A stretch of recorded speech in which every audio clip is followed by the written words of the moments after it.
আমাদের এই মডেল মসজিদটা নিয়োগ হয়েছে, কাজও প্রায় শেষ, কিন্তু চালু হচ্ছে না।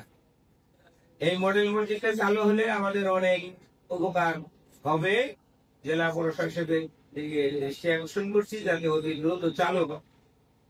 আর দ্বিতীয়ত, আমরা নির্বাচনমুখী, সামনে নির্বাচন। আমরা নবীনী বাংলাদেশের 64টি জেলা প্রশাসক এবং পুলিশ সুপারভাইজার সদিচ্ছা রাখে, তাহলে সুন্দর নির্বাচন ওনারা উপহার দিতে পারবেন। এজন্য আমাদের জেলা প্রশাসকের প্রতি দৃষ্টি আকর্ষণ করছি, বাংলাদেশে যাতে এবার বিবাদ মুক্ত, দ্বন্দ্ব মুক্ত একটা সুন্দর নির্বাচন আপনারা উপহার দিতে পারে।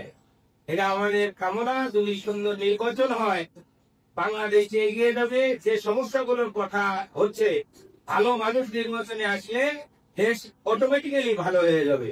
আর কথা বাড়াচ্ছি না। ধন্যবাদ। আসসালামু আলাইকুম ওয়া রাহমাতুল্লাহ।